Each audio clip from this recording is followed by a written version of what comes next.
bonsoir à toutes et bonsoir à tous. Donc, bienvenue à l'hôtel de ville donc, de la Courneuve pour cette conférence de presse concernant la deuxième édition du Golden Fight qui se déroulera donc au gymnase Béatrice Est de la Courneuve donc, le samedi 25 janvier à partir de 18 h. Le club Direct Boxing donc, nous a organisé une fois de plus une programmation de toute beauté en réunissant sur son plateau les meilleurs lagons et du moment. Ces oppositions donc, de grande qualité vont permettre sans nul doute au public présent d'assister à des combats explosifs et intensifs. Permettez-moi donc de remercier l'ensemble des partenaires et sponsors qui ont soutenu activement la mise en place de cette manifestation, la ville de la Courneuve. Un grand remerciement au département de Seine-Saint-Denis, Boxing Shop, Combat Sport, la FFDA, l'OMS, donc l'Office municipal des sports, Tempo, Bourgeois, SD Nutrition, Chronofight, merci à Le Murati, Pasta Pizza, VBH Pièce Auto, VO7, Biron, Human Drink, Green Ice et les news de Mona. Les remerciements des partenaires étant faits, je vais passer donc sans plus tarder à la présentation donc, des boxeurs du plateau.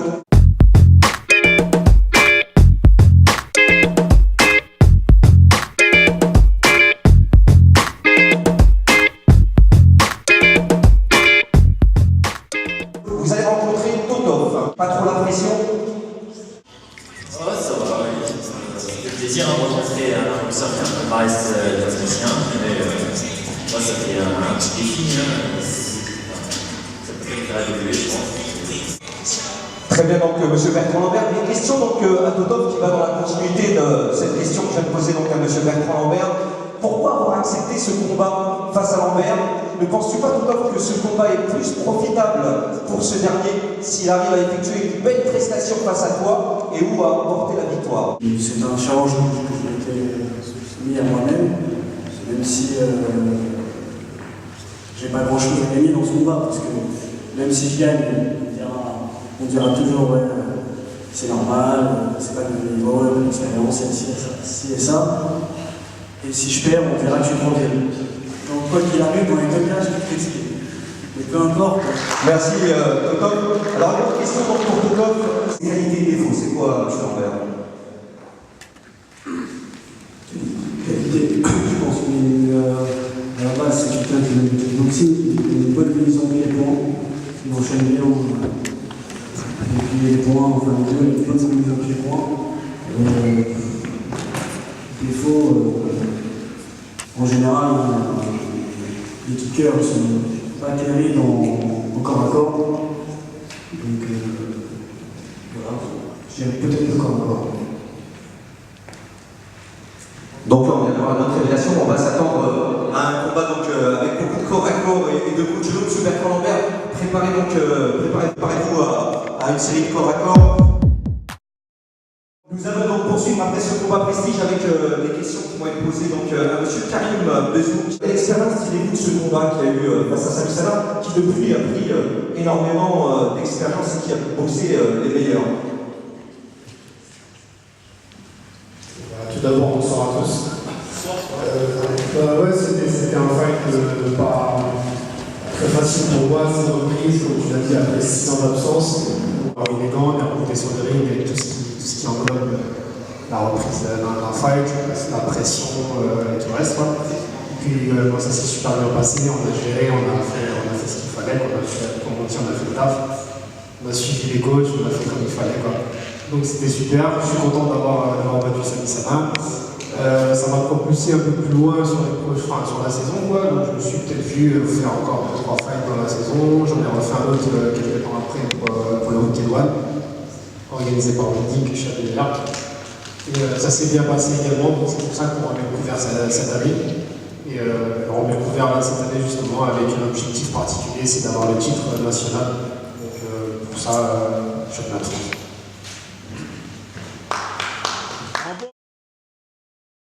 Question à M. Bagdad. Pour cette deuxième édition du Golden Fight, tu boxes face à ton public.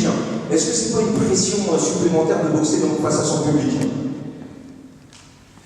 Déjà, bonsoir à tous.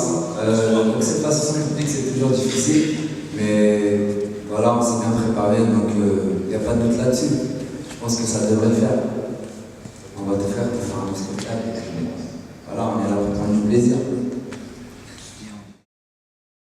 Alors, Kishima, il semblerait que tu reviens fraîchement d'un petit séjour en Thaïlande où tu as effectué donc récemment peut-être un petit stage de boxe thaïlandaise. Est-ce que, allez, disons-nous les choses clairement, est-ce que c'était un petit stage de perfectionnement histoire d'être à l'affût face à un pur produit du Muay Thai? Bonsoir. On va dire oui et non, parce que c'était un peu prévu que je parte en vacances en Thaïlande. Mais vu qu'on m'a proposé ce combat-là, j'ai dit que j'allais aussi un peu perfectionner un peu en Thaïlande. Donc tu t'es perfectionné? Ouais, on va dire. Un peu perfectionné, on va dire encore à corps. Mais sinon, ça me dérange pas. Donc c'est un Nakamura du café. Et je prends le rendez-vous du 25 janvier. Vous êtes sur une phase plus qu'ascendante et évolutive au niveau de la boxe pied-point. La belle prouesse que vous aviez réalisée lors du tournoi Weekend One vous a propulsé donc parmi l'élite dans votre catégorie. Je suppose, mais ça n'engage que moi, que vous êtes l'homme à abattre qui gêne. Comment faites-vous pour vivre avec ce statut? L'homme à abattre. Je trouve que ça, c'est un grand mot. Je suis un jeune boxeur, j'ai pas beaucoup de classe A, j'étais la personne qui était le moins entendue au tournoi. J'ai réussi à battre Mohamed Diaby, qui était invaincu en France. Et l'homme à abattre. C'est un beau statut, Ouais, il est moins million, mais l'homme à abattre. C'est pas correct. J'ai vexé, on va continuer. Le fait d'avoir toutes ces casquettes, est-ce que c'est pas un handicap pour ta préparation? Et comment tu fais pour être sur tous les fronts sans négliger ta préparation? Bonsoir Tarek, bonsoir à tous. C'est juste une question d'organisation. Mais je suis concentré sur tout ce que je fais et je le fais à 200%. Donc je serai prêt le jour J, je suis déjà prêt d'ailleurs. Alors, est-ce que tu connais ton adversaire et quel regard tu portes sur ce dernier au niveau de sa boxe, ses qualités, ses défauts? Tu le qualifierais quand même comment? Moi, je l'ai vu récemment boxer, c'était à Brest, je crois que c'était face à Yellow Bâton. Il avait fait un très beau combat anti-forte mature et franchement, il nous a prouvé que c'était un véritable rouleau compresseur. Comment tu comptes adopter donc ta stratégie de combat face à lui? Ouais, c'est un bon guerrier, comme beaucoup disent. Après, il a boxé à Yellow là dernièrement, c'était le dernier combat à Yellow. On dit qu'il a été de sa rouleau compresseur, pour moi il aurait dû mettre KO à Yellow, il l'a pas fait. Voilà. Dans le top 10, je le suis aussi. Tu seras à 100%, moi je serai à 200, 300. Donc prépare-toi et rendez-vous le 25. Voilà ce qu'il attend.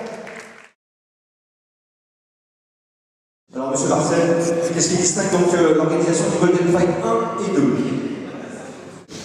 Bonsoir à tous.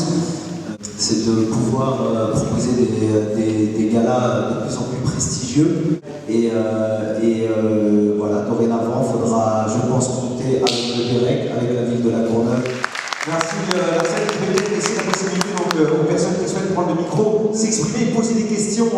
Alors y a-t-il une question, mais je pense que je vais venir automatiquement, c'est machinalement vers Amidou, donc ici représentant de combat sport de BMF aussi. Merci pour cette visibilité. Il y a des visages de ces boxeurs que j'ai trop plaisir à regarder.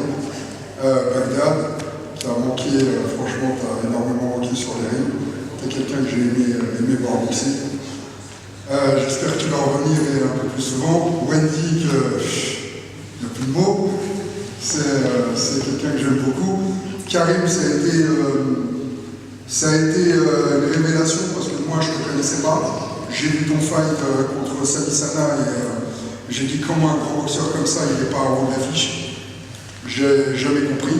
En Thaïlande, j'ai entendu parler de toi il y a 3 semaines. Donc effectivement, ouais, pour une WPMF chez Dédé. On en a discuté un peu. On m'a demandé mon avis sur le boxeur. J'ai dit, moi, pour le peu que j'ai vu, c'est un warrior rare. Je ne comprends pas pourquoi on ne le fait pas tourner. Moi, d'ailleurs, si je t'avais dans mes carnets, je crois que je l'aurais fait tourner. Donc, il n'y a pas photo. J'aime les deux boxeurs, même si Samy, je l'aime beaucoup. Mais voilà, c'est peut-être que les gens se sont trompés un peu de ça. Donc ça va être un grand plaisir de te revoir boxer. Youssef, c'est pareil, quelqu'un que j'ai découvert au Warrior Night, même si Hicham il avait le dessus, moi je ne le connaissais pas, j'ai vu quand même ta capacité, effectivement, j'ai vu que tu avais une surentraînement. Au niveau de la deuxième, troisième reprise, c'était pas. Mais on voyait bien que c'était trop, tu t'es trop entraîné physiquement. Et là, quand je revois toute cette brochette, excusez-moi parce que vous deux je ne vous connais pas par contre, mais je t'ai suivi sur Facebook ta préparation en Thaïlande parce que j'étais là-bas. Et j'ai vu que tu étais même avec moi Galaway pendant un moment. J'ai vu ça. Ça va être un grand plaisir. Donc maintenant, je veux poser quelques questions à chacun de vous, mais je vais y arriver. Wendy, je te sens bien déter. De toute façon, tu as intérêt. C'est clair. C'est une vraie guerre ouverte là, que tu viens de déclarer. C'est une vraie guerre ouverte. Mon entraîneur il prépare des stratégies pour chaque combattant.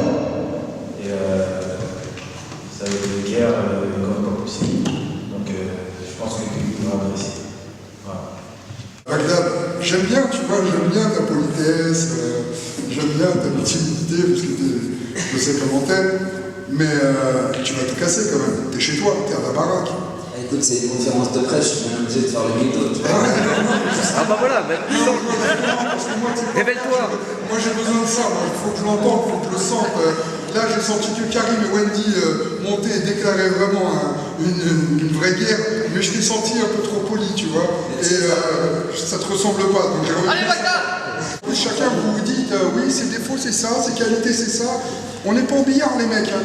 Ah ouais, on est dans une arène là, donc rassure-moi. Après, un minimum de fair play, voilà.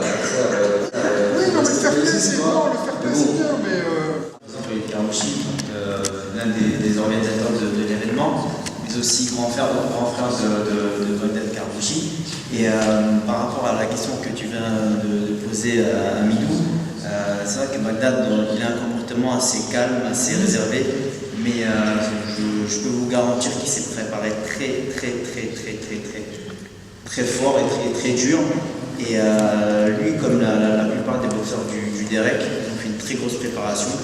Et j'ai qu'une chose à dire, c'est vraiment rendez-vous le samedi 25 janvier pour le Golden Fight 2 à la Courneuve. Et surtout, bon fight à l'eau douce, autant que vous êtes. Et bon courage à Kishima comme à la plupart des adversaires des derniers. Merci en tout cas pour votre participation à cet événement. Et encore une fois, rendez-vous pour le Golden Fight 2 le samedi 25 janvier. Merci à nous. Je voudrais dire un tout petit mot, en particulier à Combat Sport. Remercier Combat Sport pour l'honneur qu'il nous a fait d'accepter notre gala. Et on va tout faire pour être à la hauteur de la confiance qu'ils nous ont fait. Et j'aimerais bien remercier encore la ville de La Courneuve pour ce qu'ils font, pour tous les jeunes de banlieue et pour ce sport qui est souvent décrié, qui est pas si connu que ça, à part des grands spécialistes des arts martiaux. Et je souhaite un bon combat à tous les boxeurs qui vont figurer sur ce plateau, que ce soit les petits qui démarrent comme les champions. Et je vous donne rendez-vous le 25 janvier. C'est un gala à ne pas louper. Je vous remercie tous. Voilà, on a donc parlé au même titre du club Derek. Rendez-vous le samedi 25 janvier, donc à partir de 18h au gymnase Béatrice S de la Courneuve pour la deuxième édition du Golden Fight.